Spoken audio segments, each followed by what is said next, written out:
Mesdames et messieurs, ce forum national se propose d'atteindre plusieurs objectifs.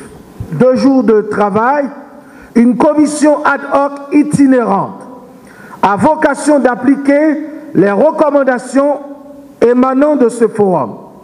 Certainement, les membres de cette commission de suivi auront besoin de se rendre dans les 18 juridictions de la République pour produire une base de données fiable, acceptable par tous, sur les personnes en situation de détention préventive prolongée, planifier avec les doyens et les chefs des parquets les audiences correctionnelles dans la stricte application de la loi du 6 mai 1927 et de la loi de l'Espinasse. Le ministère est d'ores et déjà disposé à les appuyer dans ce travail de terrain. Car nous savons que des décisions éclairées et cohérentes ne peuvent être prises sans s'appuyer sur des informations méthodiquement collectées, scientifiquement éprouvées. Cette commission aura également pour tâche à réfléchir sur la question des peines alternatives à la détention préventive. Il me semble qu'il y aurait là une piste importante à suivre.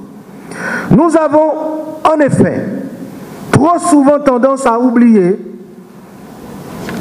l'existence d'autres peines de substitution à la privation de liberté.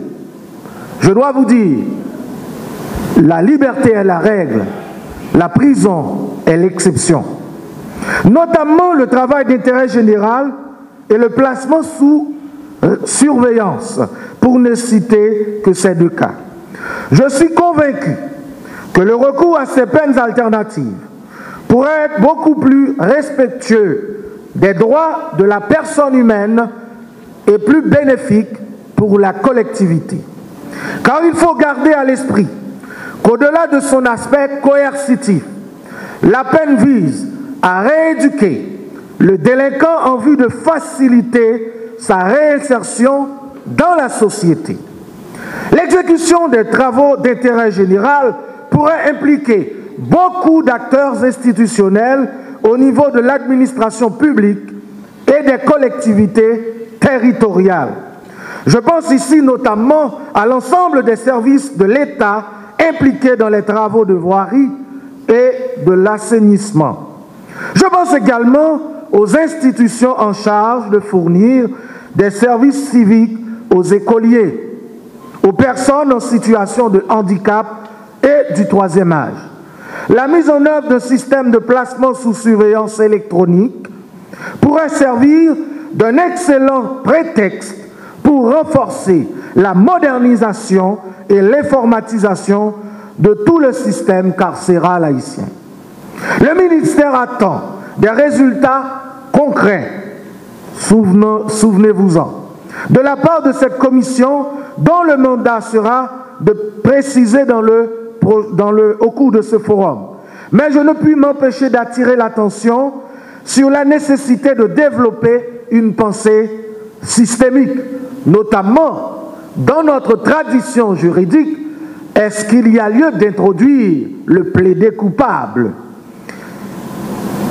Car en quoi sera-t-il un bien pour la société haïtienne de faciliter la libération de personnes placées en situation de détention préventive prolongée si c'est pour qu'elles se transforment en de dangereuses menaces pour la sécurité publique? La question de détention préventive ne pourrait être stratégiquement adressée ni substantiellement résolue sans être intimement associée à celle de la réinsertion post-carcérale. Nous savons que les personnes ayant subi une situation de privation de liberté gardent des séquelles de cette expérience traumatisante, surtout lorsqu'elles ont été injustement punies. Nous devons donc penser à les accompagner, à retrouver confiance en elles-mêmes.